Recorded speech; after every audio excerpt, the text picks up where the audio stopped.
चाहे जान ही क्यों न चली जाए, लेकिन गणेश चतुर्थी के दिन अपने घर में यह 3 मूर्तियां लेकर कभी मत आना, वरना पूरा घर बर्बाद हो जाएगा। घर में गरीबी आ जाएगी, कंगाली आ जाएगी और घर में कभी भी बरकत नहीं रहेगी। देखिए दोस्तों, रिद्धि सिद्धि के दातार भगवान गणेश को कुबेर देवता का सम्मान दिया गया है। गणेश चतुर्थी के दिन भगवान गणेश जी के सभी लोग धूमधाम से अपने घर में स्थापना करते हैं। 10 दिन तक भगवान की सेवा पूजा पाठ करते हैं। कुछ लोग तो गणेश चतुर्थी के दिन 10 दिनों तक व्रत भी करते हैं। अब देखिए दोस्तों, हमारे शास्त्रों में गणेश जी की मूर्ति की स्थापना करने का विशेष विधान और विशेष नियम भी बताए गए हैं। यह प्रथा बरसों से चली आई है।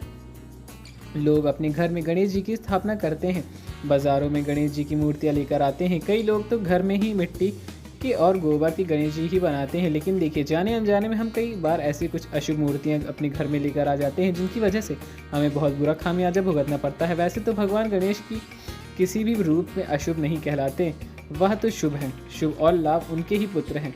और वहीं सभी मांगलिक कार्य में भगवान श्री गणेश जी की पूजा करने का विधान भी बताया गया है।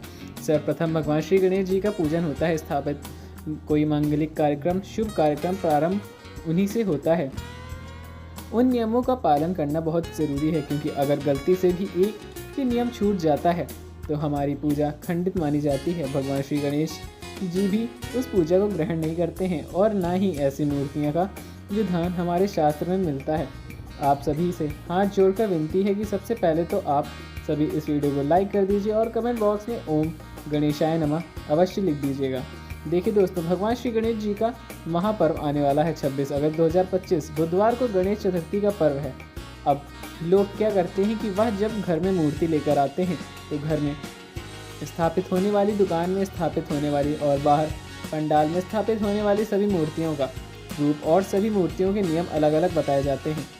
अब जैसे मान लीजिए दोस्तों, हम क्या करते हैं कि जब बाज़ार में भगवान गणेश जी की प्रतिमा लेने जाते हैं तो सिर्फ हमें भगवान श्री गणेश जी की सुंदर रूप दिखते हैं, सुंदर कलर दिखते हैं, सुंदर वस्त्र दिखते हैं। लेकिन शास्त्रों के अनुसार भगवान श्री गणेश केवल सुंदर रूप, सुंदर वस्त्र और सुंदर कलर में ही नहीं विराजमान रहते, बल्कि ध्यान से सुनिएगा, जब भी आप मूर्ति लेने जाएं तो हमारे शास्त्रों में कुछ रंगों की मनाही बताई गई है। प्राणों और वास्तु शास्त्र में गणपति की मूर्ति के रंग को लेकर भी कुछ विशेष विधान, कुछ विशेष नियम बताए गए हैं। माना जाता है कि रंगों का सीधा असर घर की ऊर्जा पर है, परिवार की उन्नति पर पड़ता है।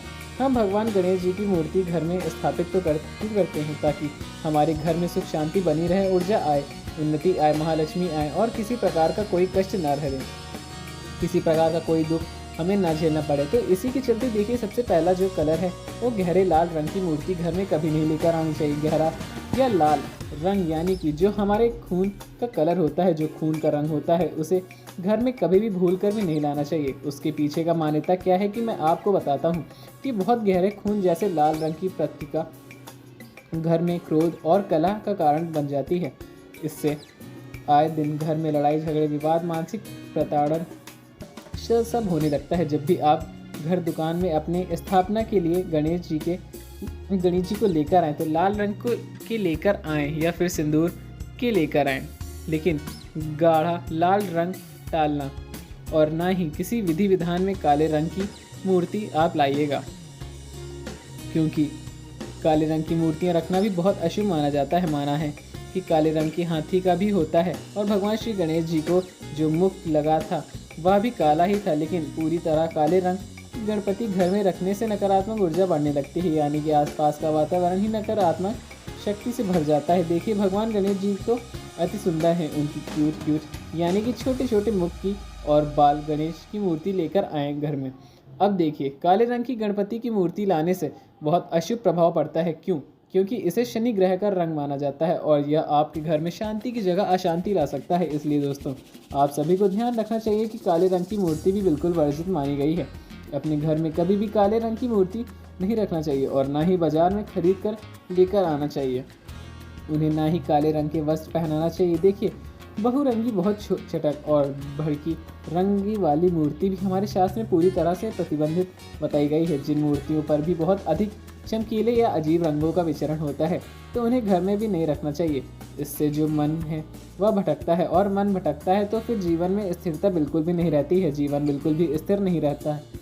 अब देखिए दोस्तों, आप सभी क्या करते हैं कि जब मार्केट में जाते हैं तो फिर भगवान कि जब मूर्ति लेते हैं तो कलर का चयन करते हैं बहुत बार दिक्कतें का सामना भी करना पड़ता है।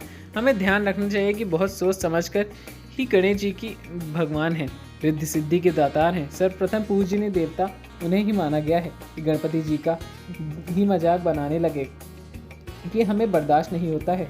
उग्र स्वभाव वाले गणपति जी बनाने लग गए हैं, लेकिन गणपति जी बहुत ही स्वच्छ और बहुत निर्मल देवता माने गए हैं। लेकिन आज के इस कलयुग युग में लोग न जाने भगवान गणेश जी को किन किन अवतार में बनाने लग गए हैं।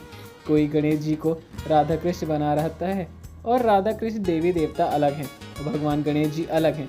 राधा कृष्ण तो स्वयं श्री हरि और माँ लक्ष्मी जी के साक्षात अवतार हैं। अब भगवान गणेश जी को माँ लक्ष्मी और नारायण जैसे जोड़ दिया गया है, तो यह पाप है, बहुत बड़ा पाप है। देखिए, हमें ध्यान रखना चाहिए कि आप जब गणेश जी की मूर्ति घर में लेकर आएँ तो ऐसी मूर्ति लाएं जिससे गणेश जी की सुंड पीछे की ओर और हो, घर में ये नहीं रखनी चाहिए। जी हाँ दोस्तों, वह ऊर्जा वृद्धि सकारात्मक का प्रतीक मानी जाती है, तो उस सूंड को बाहर की ओर निकालना चाहिए, यानी कि सूंड पीछे की ओर नहीं होना चाहिए। सूंड को जो मुख होता है वह या तो दाईं तरफ होना चाहिए या तो बाईं तरफ होना चाहिए, लेकिन पीछे की ओर बिल्कुल भी नहीं होना चाहिए। यह खंडित प्रतिमा मानी जाती है, घर में नहीं रखनी चाहिए, क्योंकि इससे अशुभ और दुर्भाग्य लाने वाला मन जाता है। हमें जब भगवान गणेश जी की मूर्ति का चयन करना रहता है तो कई बार हम मूर्ति को अच्छी तरह से देखते नहीं हैं, चेक नहीं करते हैं। कहीं से उंगली टूटी हुई जाती है तो कहीं से हाथ टूटा हुआ आता है, कहीं से पैर टूटा हुआ आता है। खंडित मूर्ति घर में नहीं रखनी चाहिए, चाहे गणेश जी की हो या चाहे किसी भी देवी देवताओं की। दोस्तों ध्यान रखिएगा कि घर या दुकान में बहुत ही बड़ी मूर्ति भी नहीं लाना चाहिए, क्योंकि घर में पूजा के लिए अत्यधिक बड़ी प्रतिमा नहीं रखनी चाहिए। घर के अनुसार मध्यम या छोटी प्रतिमा शुभ मानी जाती है, जिसकी हम पूजा कर सकते हैं, जिसका हम पाठ कर सकते हैं। क्योंकि लोग देखा करते हैं कि अब यार पड़ोसी बहुत बड़ी मूर्ति लाया है, कि पड़ोसी बड़ा खिलौना लाया है तो मैं भी बड़ा खिलौना लेकर आऊँ। नहीं, ऐसे शुभ माना गया है। और गणपति की दो मूर्ति कभी भी स्थापित नहीं करनी चाहिए। शास्त्रों में कहा गया है कि एक ही घर में दो गणपति एक साथ स्थापित नहीं करना चाहिए। एक ही विघ्नहर्ता पूरे घर के लिए पर्याप्त है, दो होने से बाधा उत्पन्न हो सकती है। लोग क्या करते हैं, एक बड़ी मूर्ति लेकर आते हैं, एक छोटी मूर्ति लेकर आते हैं, दोनों की पूजा पाठ करते हैं, दोनों का श्रृंगार करते हैं। लेकिन घर में अगर आप स्थापित कर रहे हैं तो हमेशा सिर्फ एक मूर्ति ही स्थापित करना चाहिए, क्योंकि एक मूर्ति काफ़ी होती है। और खड़े हुए गणपति जी की मूर्ति घर में कभी भी नहीं लेकर आनी चाहिए और ना ही दुकान में लेकर आनी चाहिए। क्यों? क्योंकि मूर्ति का जब आप चयन करें तो ऐसी मूर्ति का चयन करें जिसमें गणेश जी आराम से लेटे हुए होते हैं या बैठे हुए हैं, जैसे कि राजा महाराजा बैठते हैं या लेटते हैं, वैसी मूर्ति हमें घर में लेकर आनी चाहिए। घर में बैठे हुए गणपति की प्रतिमा शुभ मानी जाती है और खड़े गणपति आमतौर पर यात्रा या अस्थायी पूजन के लिए होते हैं, यानी कि जैसे कोई लोग 1 या 2 दिन तक लिए गणपति जी को बिठाता है, तो कोई 3 दिन के लिए बिठाता है, कोई 5 दिन के लिए बिठाता है, तो कोई 7 दिन के लिए बिठाता है। तो वे लोग चाहें तो ऐसी खड़ी प्रतिमा ला सकते हैं, लेकिन ध्यान रखिएगा अगर 9 दिन तक आप विधि विधान से पूजा करेंगे तो एकदम आरामदायक मूर्ति लेकर आएँ। और अत्यधिक आक्रामक मुद्रा वाली मूर्ति गणपति की प्रतिमा हमेशा शांत, सुखद और मंगलकारी भाव में होनी चाहिए। रुद्र रूप में आजकल लोग गणेश जी की प्रतिमा लेकर आ जाते हैं, गणेश जी की नहीं रह पाते हैं, तो जैसे कि खिलौना रह गए हैं। कोई आक्रामक भयंकर गुस्से वाली मूर्ति लाता है तो कोई कैसी मूर्ति लाता है, ये गलत है। देखिए, बहुत आक्रामक या युद्ध मुद्रा वाली प्रतिमा हमें घर में नहीं रखनी चाहिए। ये सब सिर्फ झांकियाँ में ही सीमित होती हैं, लेकिन घर में जब हम पूजा पाठ करते हैं, विधि विधान से उनकी भक्ति भाव करते हैं, तो ऐसी आक्रामक मूर्ति हमें नहीं लेकर आनी चाहिए। अब घर के लिए कौन सी प्रतिमा श्रेष्ठ बताई गई है यह मैं बताता हूँ। दाईं और मुड़ी हुई सूंड वाले गणपति यानी कि सिद्धि विनायक रूप से बहुत शक्तिशाली माने जाते हैं, लेकिन उनकी पूजा विधि कठिन बहुत होती है। उनके कुछ विशेष नियम भी होते हैं। घर में सामान्य तरह के बाईं और मुड़ी हुई सूंड वाले बैठे हुए गणपति रखना भी शुभ माना जाता है। गणपति की प्रतिमा पीतल, तांबे, चांदी या मिट्टी की हो तो अधिक मंगल कार्य होता है। कुछ लोग सोने चांदी की भी मूर्ति लेकर आते हैं गणेश चतुर्थी में, क्योंकि बहुत शौक भी होता है। अब आपको मैं बता देता हूँ कि घर में जब हम गणेश जी की स्थापना करते हैं तो कौन कौन से ध्यान हमें रखना चाहिए, लेकिन उससे पहले बता देता हूँ कि वह शुभ रंग कौन से हैं जिनके कलर की हमें मूर्ति लेकर आनी चाहिए। सबसे प्रथम है सफ़ेद रंग, जो बिल्कुल शांत का प्रतीक माना गया है। सफ़ेद गणपति शांति, समृद्धि और पारिवारिक सुखों के लिए उत्पन्न है। एल, जैसे कि मान लीजिए किसी के घर में बहुत ज़्यादा कलेश होते हैं, किसी के घर में आए दिन आपस में परिवार के लोग की बनती नहीं है, तू मैं खटपट आए दिन हुआ करती है। गणपति अवश्य लाना चाहिए। और हरे रंग के गणपति उन्नति, सेहत और दीर्घायु के लिए माने जाते हैं। अगर आप चाहते हैं कि आपके घर में जो बुजुर्ग व्यक्ति है, जो बच्चे बच्ची हैं, संतान है, पति है, पत्नी है और सब परिवार की दीर्घायु के लिए आप हरे रंग की गणपति जी की मूर्ति स्थापित कर सकते हैं। ऊर्जा, शक्ति और सफलता के लिए भी प्रावधान ये माने गए हैं। तो सिंदूरी कलर या हल्के लाल रंग के गणपति जी हमें घर में अवश्य लेकर आना चाहिए।